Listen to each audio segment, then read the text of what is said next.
Erev Tov, Shavua Tov, Mevorach, bienvenidos a nuestro tiempo de Rambam a través de nuestro Bet Midrash virtual, extensión del Bet Midrash Sifte Cohen, aquí de nuestra comunidad en Rana. Le damos la bienvenida en esta semana que tiene la particularidad de dos esencias y dos eventos. Por un lado, finaliza una etapa de duelo que abarca los primeros 33 días del mes del Omer, cuando el día miércoles por la noche y el día jueves llegaremos al Lag BaOmer, ese límite entre el antes y el después, a partir de lo que representa la alegría en ese día de el retorno de la Torá en el centro vital del pueblo judío, en su estudio, en su propagación, en su difusión, más allá del cruel imperio romano y de las persecuciones propiciadas por Adriano y sus secuaces y Emarche. Por otro lado, hay otro fin que se acerca en esta semana y que tiene que ver con el final del Humash de Baikra. Final del Humash de Baikra con Perashat de Hukotai, una perashá muy sugestiva, donde eventualmente tanto lo bueno, la brajá, como la kelalá, aquello malo, aquello negativo, están en el frente existencial del pueblo judío. Y de una u otra manera, la opción para poder optar por una o por la otra no pasa tan solo por una elección circunstancial, sino por la inteligencia del vivir, por la sabiduría del vivir. Tejucotai teleju quiere decir caminar la ley. Caminar la ley es lo que tratamos, en última instancia, hacer semana tras semana, cuando estudiamos la halajá, como hoy nos dedicamos a estudiar al Rambam ya hace años, y en última instancia poder avanzar en su desarrollo y en su contenido. Bienvenidos entonces a nuestro Sheur, que lo haremos, como siempre, de Ilui Nishmat, la señora Mercedes Mesoda, Amar Bat Esther, de Víctor Zeev Binokur, Ben Tzvi, y de Natán Tassat, Ben Sofía, Nishmatan Zerura Vitzor Haim, miembros queridos de nuestra comunidad que nos han dejado en el recorrido de este tiempo. Vamos a finalizar hoy el capítulo 14 del Rambam y también cerrando algunos de los elementos que nos han acompañado también en el estudio de la halajá contemporánea con respecto al Shabbat y los ámbitos del Shabbat llamados Reshuyot. Reshut HaYahid, dominio privado; Reshut HaRabnim, dominio público. Luego, la extensión de ese dominio público a lo que se llamaba Mekom Patur, quiere decir espacios no circulados habituales, como desiertos, océanos, mares, etc. Y también el espacio público, Reshut HaRabim, diseñado por los Jajamim, llamado Carmel. Esos son los 4 ángulos de que tenemos de información. Muy bien, la halajá número 16, que es donde hemos quedado, y vamos a dar la halajá primero, y luego vamos a resumir un poquitito todos los elementos de la halajá de la modernidad en cuanto a su aplicación. El Rambam habla de una Amud de Reshut HaRabim, una columna, un pilar que se encuentra en el dominio público. Una Roa Asarán, quiere decir que tiene de altura 10 palmos, y Arrahab Arba'a, y su ancho es de 4 palmos, de Ikaró Arba'a, pero no posee en la parte que toca la tierra de Ikaró, que está en contacto con el piso, Arba'a, 4 tefajim, de Yesh Begoba, pero eventualmente hay a nivel de su altura, Akatzar Shelosha, tiene 3 tefajim, Arayur Reshut HaYahid.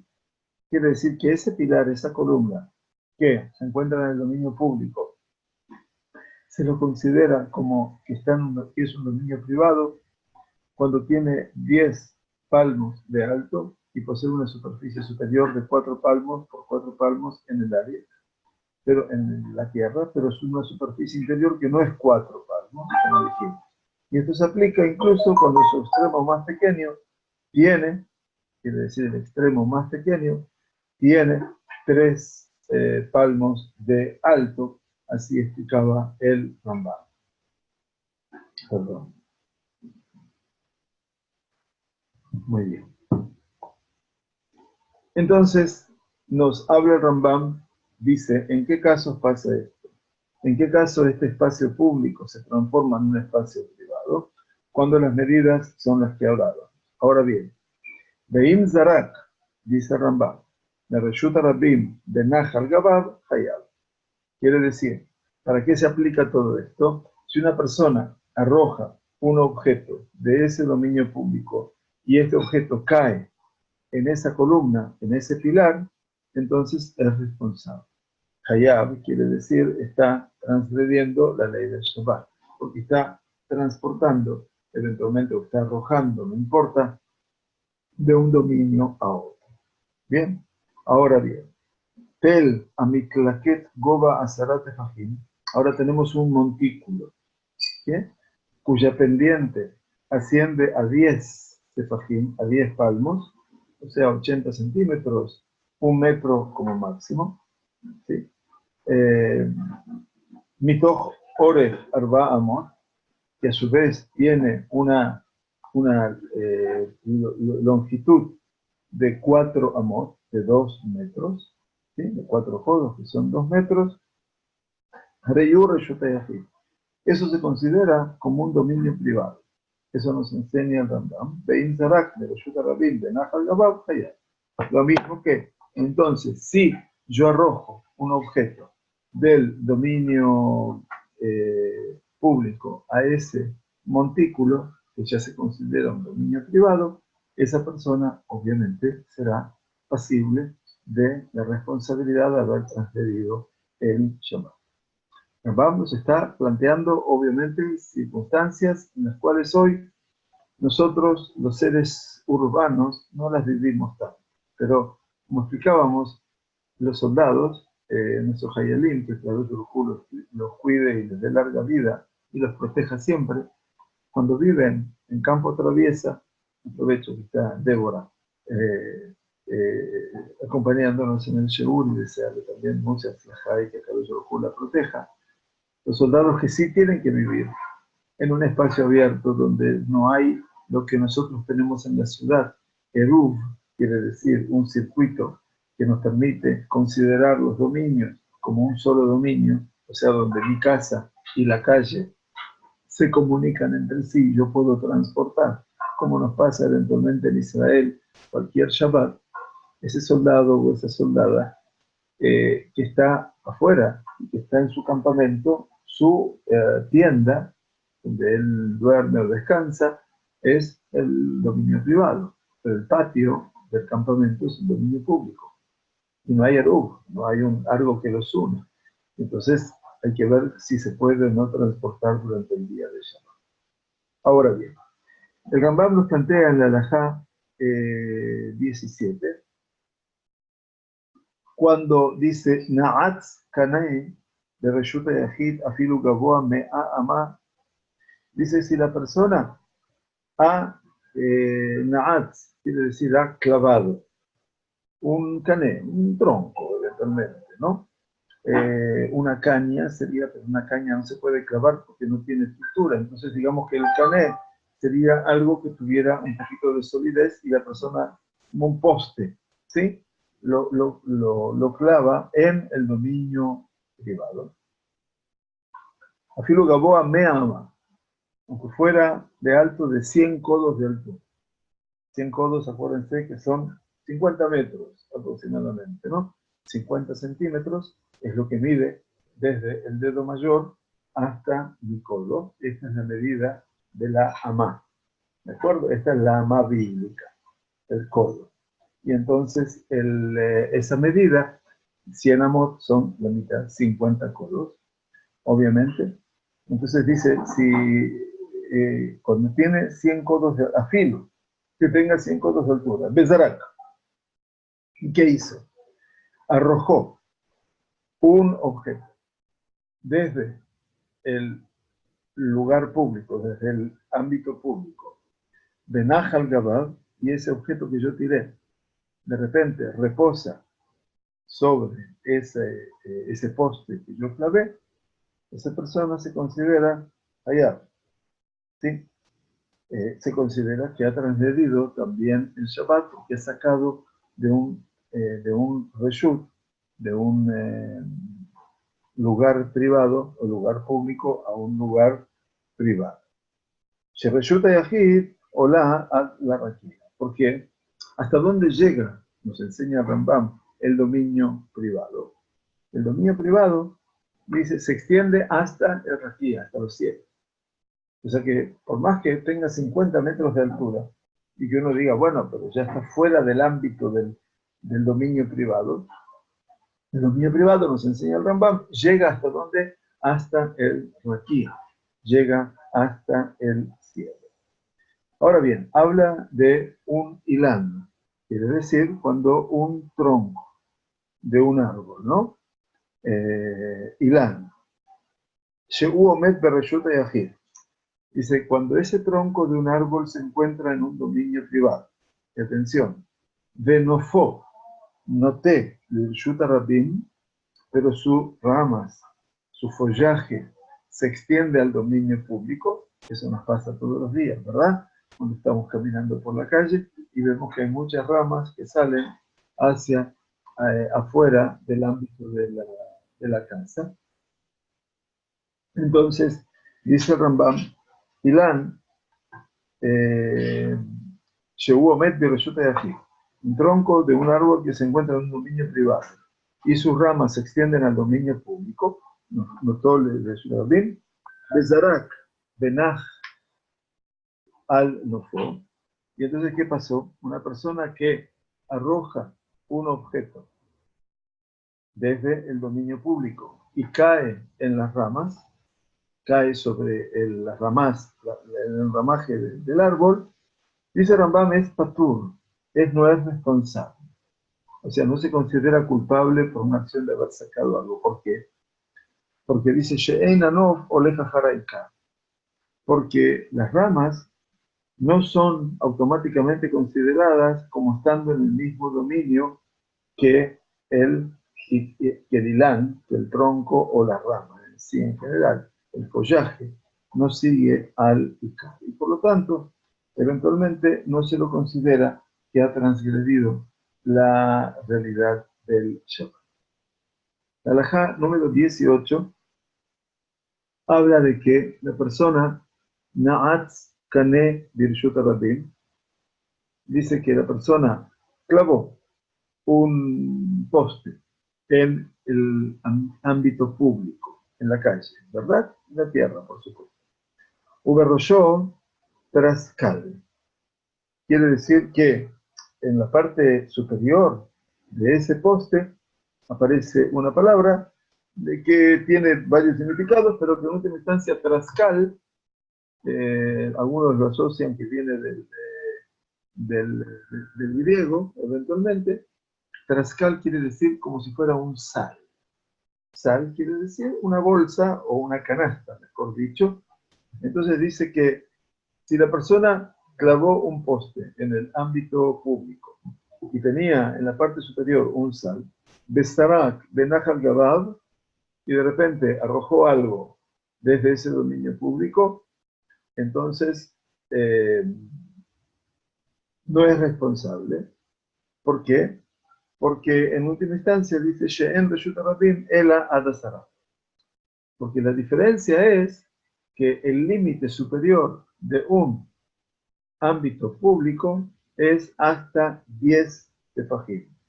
Quiere decir, 10 tefajim implica unos 80 centímetros hasta un metro, eventualmente. Y por lo tanto, no es como el Reshut Yahid, digamos recién, cuyo ámbito llega a la Raquía, eventualmente. Entonces, ahí sí es mucho más ilimitado. Muy bien. Entonces, dice, Azorek, Arba Amot Bireshut Rabim. Dice, una persona que arroja, en este caso, Arba Amot, quiere decir 4 codos, 2 metros. ¿Sí? un artículo o un objeto, obviamente, en el Reshut Rabim. Benaja Jefetz Bakotel. Y de repente el objeto se queda, obviamente, se detiene en una pared.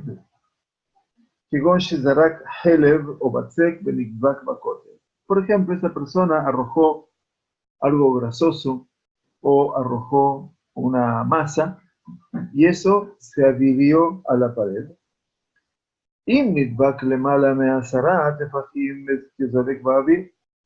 Si eso se pegó, se adhirió a la pared por encima de los 10 codos, de los 10 puños, ¿no?, del metro, es como Zorek Ba'avir, es como si yo hubiera arrojado algo por el aire. Porque encima de 10, dijimos puños, en el Reshut Rabim, en el ámbito público, eso saben cómo se llama. Se llama algo que ya estudiamos eventualmente en la Halajá, por supuesto lo podemos repasar en el Dinei Halajá del Raton Lamed, Shilita, se llama Mekom Patur, quiere decir un espacio exento, un lugar exento. Nidbak lemala me asarat tefajim, que zorek ba'aretz lechayam. Pero, perdón, nidbak lemata. Si lo que yo arrojé, la masa, o eso que era grasoso y quedó pegado, adherido a la pared, pero por debajo de 10 puños, quiere decir de 80 centímetros o 1 metro, se considera como si lo hubiera arrojado a la tierra, y en ese caso, obviamente, estoy haciéndolo pasar de ámbito, y por eso, obviamente, estoy transgrediendo una realidad básica de la Torah. Zarak lemala me asará benach bejor kol she'u. Dice que si lo arrojó, dice lo que arrojó, el objeto que arrojó, lo arrojó por encima de los 10 puños. Pero de repente ese objeto se detuvo en un agujero que es de un tamaño intrascendente, o sea, kol shehu, ya no importa el tamaño, entonces esa persona ya no se considera tampoco responsable, dice el Rambam. La halajá número 19 habla nuevamente sobre Zarak Kané. Kané es que arrojó un poste, una madera, un tronco, o Roma, quiere decir que si lanzó un Kané o una lanza. Roma es una lanza, es como si fuera obviamente algo metálico que puede ser una lanza. Me resulta yajid, desde el dominio privado, quiere decir desde el lugar donde está la persona, y por supuesto lo arrojó a un dominio público. Benitka de Reshut Rabim y Shehu Omed, y de repente esa lanza se clava en el Reshut Rabim y queda en posición vertical, ¿no es cierto? Eso eventualmente dice Patur, esa persona queda exenta, no es responsable. ¿Por qué? Porque aquí se queda nuevamente Sharei Mikzato Bimekom Patur, porque parte de eso que quedó está en un lugar, en una zona que se llama exenta. Quiere decir, porque una parte es el Mekom Patur y otra parte es el Reshut Rabim. Entonces dice, ¿cuándo verdaderamente la persona es responsable? Es responsable eventualmente solamente cuando el objeto habrá de quedar apoyado absolutamente en el reshut, en el dominio público. ¿Sí? Moshe Dana no está escuchando. No sé cómo poder ayudarlo. ¿Soy yo, Moré? Pregunto en voz alta porque no sé si... Mira.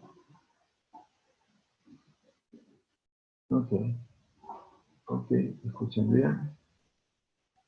A ver si... Ahora sí. Ok. Bien, muy bien. Muy bien, gracias. No, está bien. No es molestia, al contrario. Tenemos que tratar de mejorar todo. Y yo estoy hoy, no estoy cerca de mi router por la mudanza, entonces estoy en una distancia del router un poquito mayor y eventualmente puede ser que no se escuche. Muy bien, entonces dijimos que llegó ese objeto y se implantó, quiere decir, se clavó en tierra, pero todavía no es en forma total en el Reshut HaRabim, sino que quedó en lo que se llama Makom Patur. Ahora bien, dice, Zarak Keli me Reshut HaYachid de Reshut HaRabim veía Oto Keli Gadol. Dice, se arrojó un recipiente, un utensilio, desde el dominio privado hacia el dominio público. Y ese Keli, ese recipiente, ese utensilio, era manifiestamente grande. ¿Qué quiere decir? V'yesh bo arba'a al arba'a begoba asar. Tiene 4x4 tefajim, tiene 4x4 y 10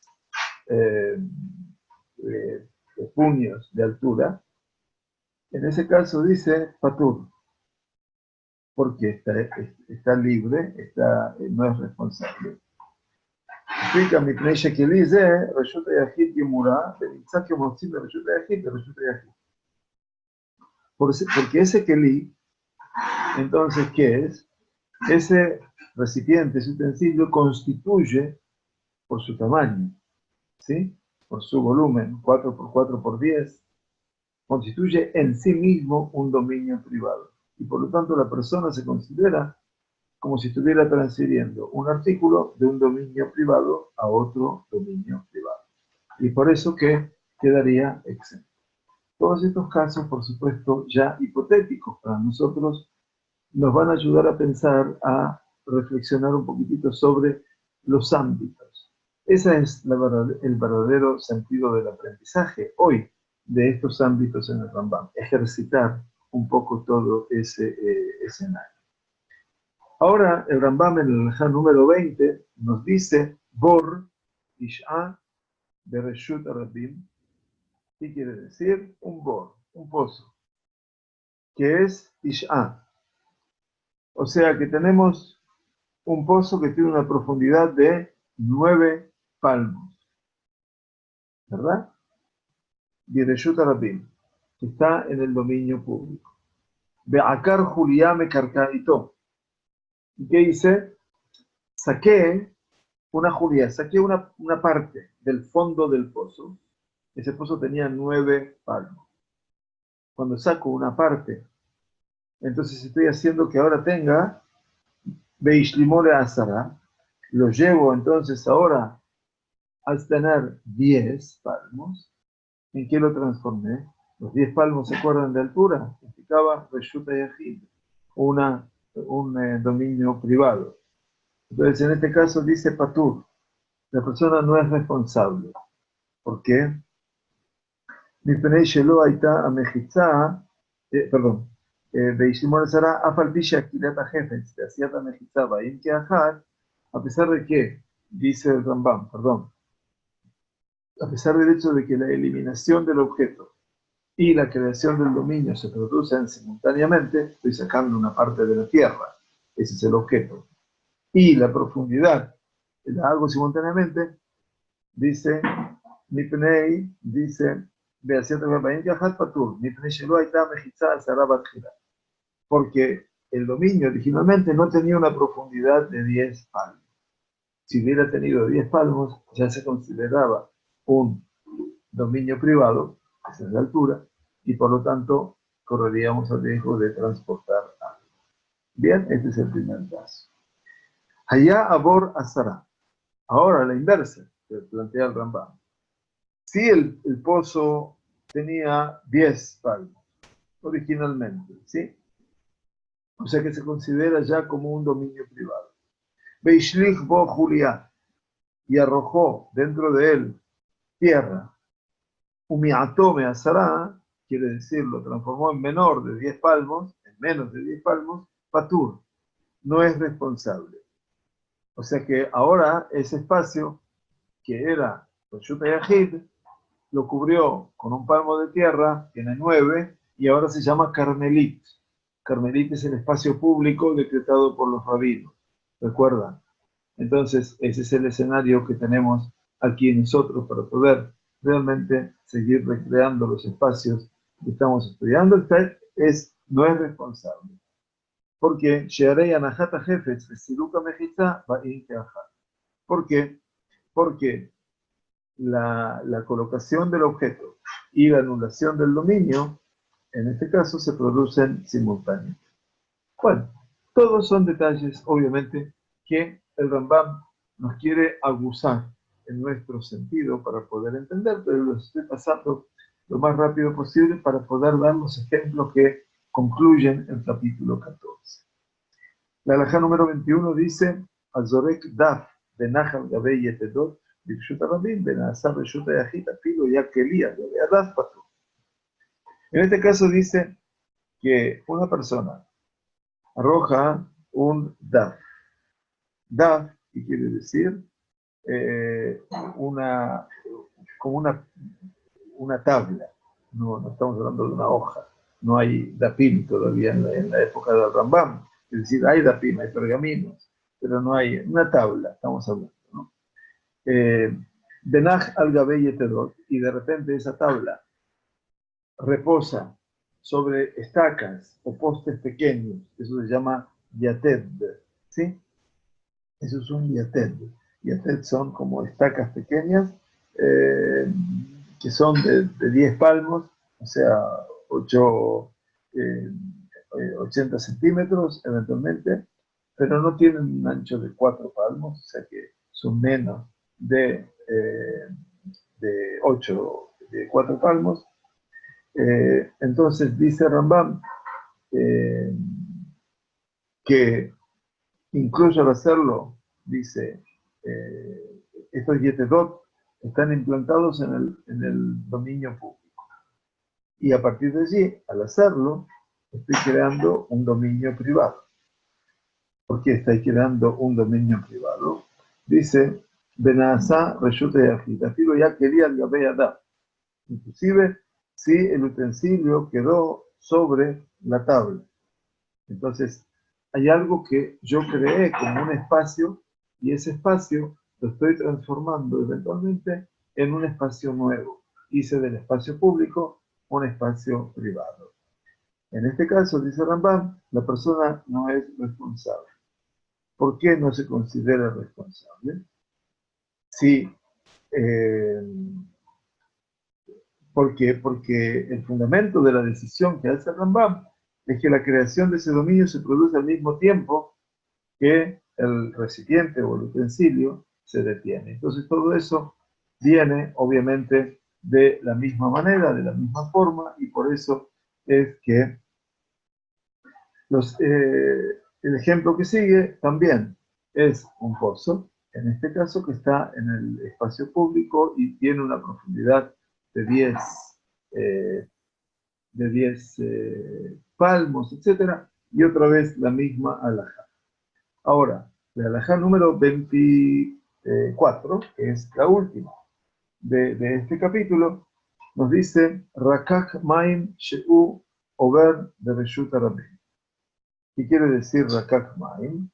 Dice Rabbeinu Hananel, Rakak Maim es como una pizza. Maim lo amukim, quiere decir como una especie de agua pantanosa. Rabbeinu Hananel explica en la Gemara que se refiere a aguas no profundas que están mezcladas con tierra y que mucha gente las pisa, entonces lo va mezclando. Eso es Rakak Maim. ¿Está bien? Eso es como una zanja de irrigación.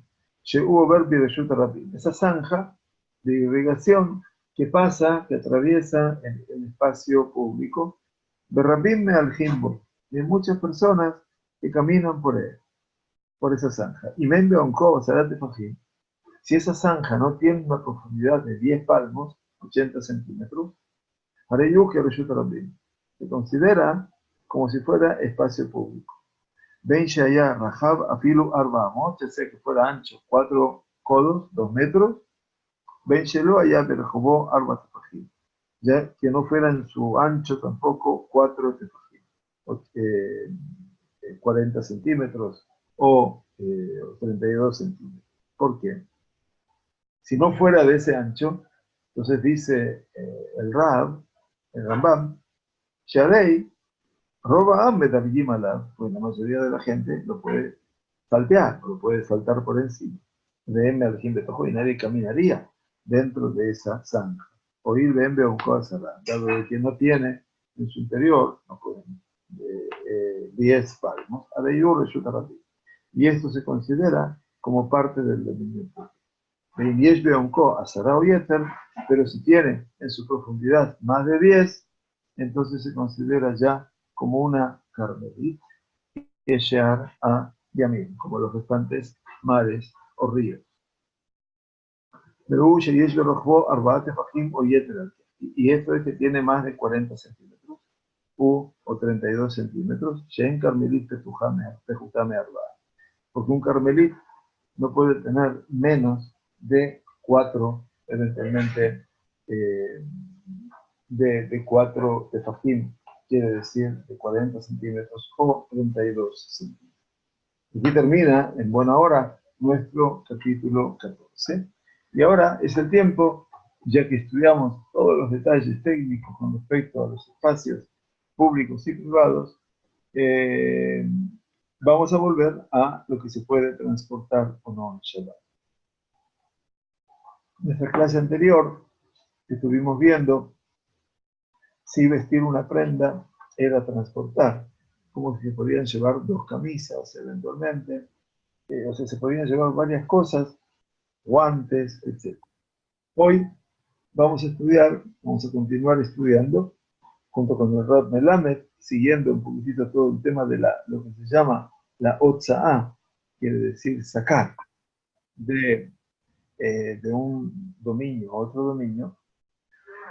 Nos enseña el Rab Melamed que, además de la ropa, todo aquello que se acostumbra a unir a esta, por ejemplo, bolsillos y botones, todo eso se considera secundario al cuerpo y no se prohíbe transportar. Si bien cuando una persona lleva botones en su mano o sus bolsillos, transgrede la prohibición de transportar. Ustedes se preguntan cómo llevo botones en el bolsillo, ¿verdad? Bueno, llevar botones en el bolsillo significa que a veces uno compra un traje, ¿verdad? Y no se da cuenta. A veces los trajes nuevos vienen con bolsillos supletorios, un bolsillo para el pantalón, otro bolsillo para el saco, para las mangas del saco, y vienen en sus bolsillos y uno no presta atención que están adentro. Si yo estoy hoy en Buenos Aires y estoy en Shabbat y no reviso mi traje, sabiendo de que no tengo nada eventualmente, estoy, cuando salgo en Shabbat, transportando un botón. Sin embargo, dice aquí, si bien cuando una persona lleva botones en su mano o sus bolsillos, transgrede la prohibición de transportar, en el caso de los que se acostumbra a añadir una prenda, son considerados secundarios a la misma y son parte de esta, al igual que la etiqueta de la fábrica que elaboró la prenda. Asimismo, se permite vestir una prenda que viene unida a una capucha, aunque ésta se extienda o cuelgue hacia atrás.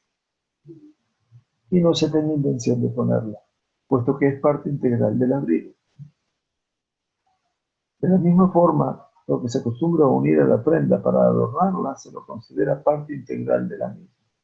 Por ejemplo, los botones de la manga del traje, hablábamos, porque están aquí, o la pluma que se adhiere a un sombrero. Muchos vienen con una pluma. Son muy simpáticos, pero vienen con una pluma. Respecto de los botones de reserva, y esto es lo que estaba hablando antes, surgió un interrogante. O sea que no sirven fundamentalmente o funcionalmente para la prenda, ni la decoran, sino que se los cose en una zona oculta de la misma, a veces vienen cosidos, para que si un botón entre los visibles se cae, la persona tenga otro a mano para reemplazar. Hay poskim entonces que dicen o que sostienen que por cuanto que no agregan nada a la prenda y tienen importancia, no se puede salir con estos botones de reserva al dominio público. Así lo dice el Hazonish, el Rab de Karelitz, Zatzal. Según la opinión mayoritaria de los poskim, estamos hablando ahora de la opinión mayoritaria, ¿Y saben qué? Nosotros estudiamos desde el Penene Alajá y en última instancia nos ayuda a entender todo este escenario un tanto más viable para la realidad. Se puede salir con los botones de reserva adheridos a la prenda. Y por cuanto que se acostumbra a proveer la ropa de estos, se los considera parte integral de la misma y secundarios a la ropa.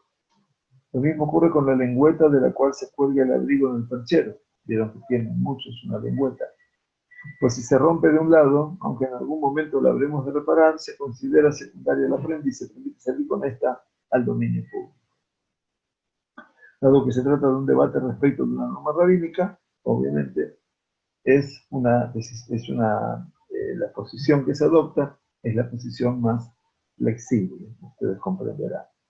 De todas maneras, en todas aquellas ropas donde los botones vienen sueltos, y hay muchos que vienen así, esos botones tenemos que sacarlos. Si estamos en la diáspora, obviamente, o estamos en un lugar donde no hay eruv, esos botones hay que sacarlos porque no se los puede transportar. Los que están eventualmente unidos, cosidos, se los puede llevar sin ningún problema. ¿Bien? Bueno, el otro punto que tenemos que aclarar hoy también es que así como se permite andar por el dominio público llevando ropa sobre el cuerpo, como estudiamos la semana pasada, por ser esta secundaria al mismo, de la misma manera se permite salir al dominio público con los demás accesorios corporales, por ser igualmente considerados secundarios al cuerpo. Así lo dice Marán en el Shulchan Aruch. Por ejemplo, se permite a personas con discapacidad auditiva salir al dominio público llevando audífonos en sus oídos, como lo vimos ya en el capítulo 17. Y a los miopes salir con anteojos, por ejemplo, por ser estos secundarios al cuerpo. ¿Se entiende? Todo aquello que es funcional, la persona puede utilizarlo. Sin embargo, se prohíbe salir con lentes de sol al dominio público, pues se teme que al arribar a un sitio sombreado, me los saque, me los coloque en el bolsillo y luego los transporte. Les ruego nada más que no se asombren, estamos hablando no de Israel, estamos hablando cuando salimos de Israel, donde si no estamos en alguna localidad en Londres o en Nueva York, va a ser muy difícil encontrar un lugar donde haya eruv que me permita a mí transportar. El eruv, hagan de cuenta que es como la pantalla de vuestra computadora o de vuestro teléfono. Es todo el alrededor y en el centro está el dominio. Dividámoslo por dos, una parte es el dominio privado y otra parte es el dominio público. Cuando tenemos la pantalla, que es el marco que lo recorre, eventualmente es como que el eruv está uniendo las partes y como pasa en Israel, en todas las ciudades de Israel, si no me equivoco, todas tienen eruv, eventualmente, y por lo tanto podemos transportar y podemos salir ahora en el verano con anteojos de sol, cosas que no se puede hacer en la diáspora. En el caso de una persona que necesita usar lentes de sol por sensibilidad ocular, y que por ende no se los quita nadie sombreado, por supuesto puede llevarlos en el dominio público, pues no se teme que los cargue en su mano. Así lo dice Rab Shlomo Zalman Auerbach, es el principio de Berajá en Shemirat Shabbat Kehilchatá. Así lo explicó también y lo estableció el Rab Maran Rab Ovadia Yosef, es el Tzadik de Berajá, en su Yalkut Yosef. Asimismo dice, cuando tenemos un apósito, eventualmente,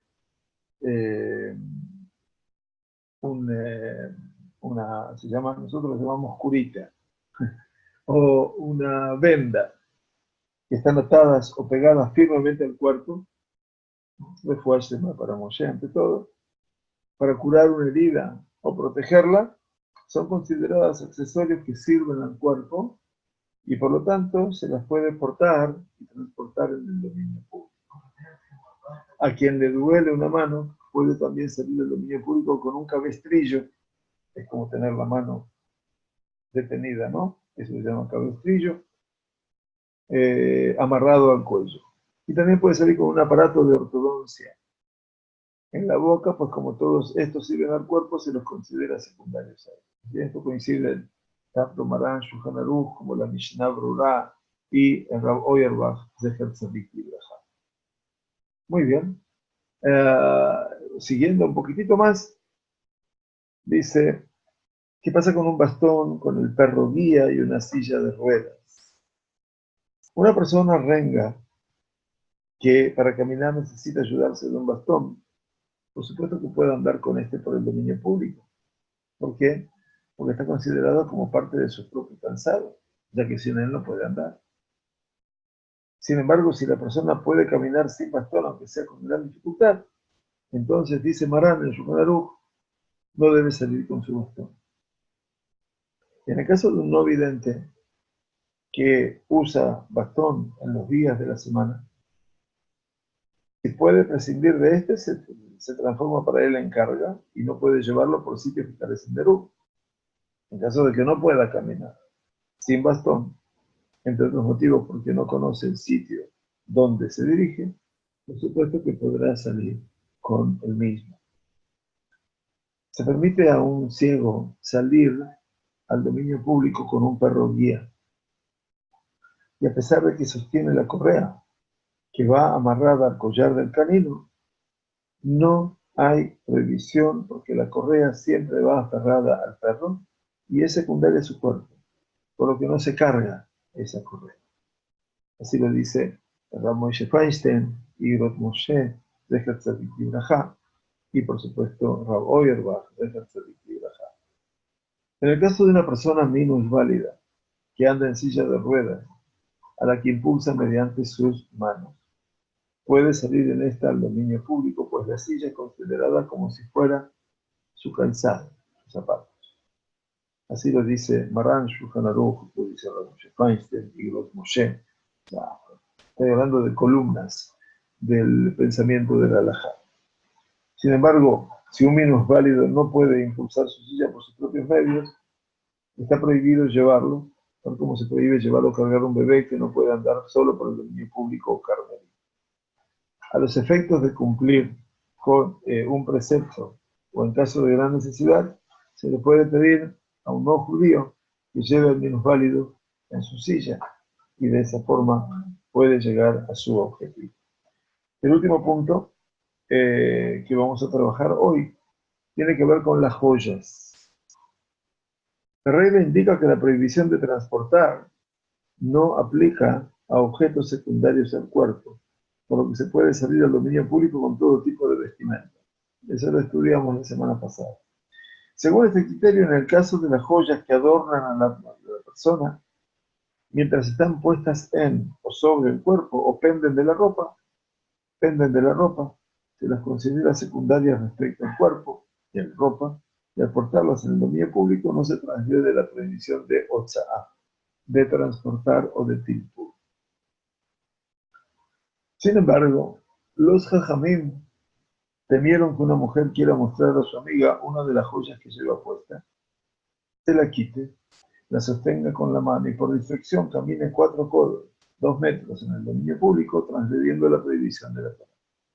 Por lo tanto, prohibieron llevar en Shabbat todo tipo de joyas que puedan ser quitadas para mostrar, entre ellas aros o aritos, pulseras, anillos, cadenitas y vinches. Ahora bien, ya en los días de los sabios medievales, llamados, como todos sabemos, Rishonim, las mujeres acostumbraban a salir en Shabbat portando sus joyas. Los juristas entonces debatieron acerca de esta costumbre. Unos opinaban que desde el punto de vista de la norma, Piadín, se trata de una prohibición rabínica, es un isur de Rabanán. Sin embargo, estos no protestaron, ya que la praxis se extendió por todo el pueblo de Israel y calcularon que de expresar reserva, ¿qué pasaría? No les harían caso, no serían escuchados. Escucharon bien. Vieron que esto se podía oponer al sentido propio del sentido común de la gente. Esto lo llevó a preferir no publicar la prohibición, ya que es mejor que las mujeres transgredan involuntariamente a que lo hagan con intención. Entonces, cerrando este tema, hay juristas que hablaron en favor de esta práctica y explican que la prohibición de los jajamim obedece al temor de que las mujeres carguen las joyas 4 codos en el dominio público, transgrediendo así la prohibición de la Torá. Hoy en día, muchos juristas consideran que el dominio público, tal como está definido, ya no coincide con el criterio de la Torá. Aunque se carguen las joyas, no se transgrede una prohibición por parte de ella. Por ende, no hay lugar para decretar otra limitante rabínica, siguiendo la regla de que no se decreta una prohibición rabínica sobre otra ya existente. Regla de oro de la halajá, ein guzrin gezerá ligzerá. Y esto es muy importante que tengamos en cuenta desde el punto de vista del pensamiento de nuestros jamim, actuando en consonancia con la gente y no yendo a contramano de la gente. Otros poskim dicen hoy que hoy en día las joyas son más comunes y no cabe temer que una mujer que va por la calle se quite una para mostrársela a su amiga, por lo que se puede salir con estas inclusive en un área que se define como Reshut Rabim, según la Torá. El fundamento de la prohibición se origina en los sabios y se puede confiar en la opinión más flexible. Y es así que las mujeres se acostumbran a salir con joyas en áreas que también carecen de erub. Muy bien, el último punto, y con esto cerraremos aquí la parte de los ámbitos del erub en la halajá moderna. Hablamos del reloj, la llave, el documento de identidad y las medicinas. Los poskim discuten eventualmente respecto del reloj de mano. Algunos opinan que se puede llevar puesto en el dominio público únicamente si ese reloj actúa como una joya, y la prueba del cual es su estatus se presenta cuando éste deja de funcionar. Si en este caso se acostumbra a quitarlo, es señal de que no tiene carácter de joya y se usa únicamente para saber la hora.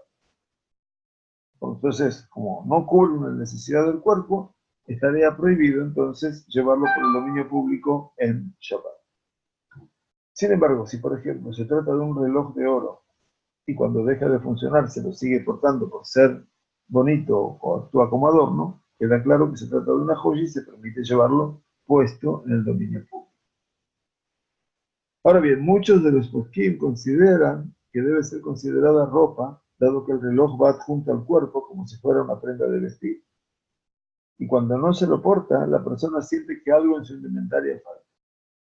Además, la manera de usarlo es mirándolo mientras permanece junto al cuerpo, por lo que se lo considera secundario al cuerpo. Y se lo ha de considerar como una prenda o una joya. Siendo así, se permite salir con este al dominio público.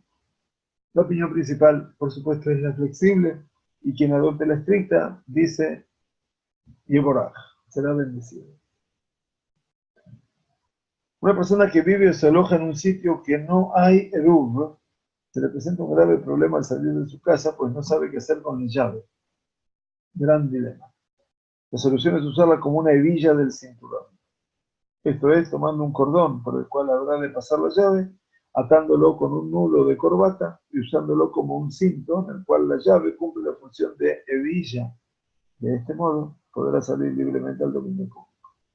Así lo dice el Rabo Yerbach, Sefer Tzadik Ibrahim. Hay países en los cuales está prohibido andar por la calle sin documentos de identidad. Saben, ¿no? Y entonces, cuando una persona precisa hacerlo en Shabbat, en virtud de una gran necesidad por los efectos de cumplir un precepto, estamos en el exterior, queremos ir a la sinagoga en Shabbat, no nos conocen, seguridad no nos dejan entrar, uno tiene que mostrar el pasaporte. Y uno sabe que no lo puede llevar.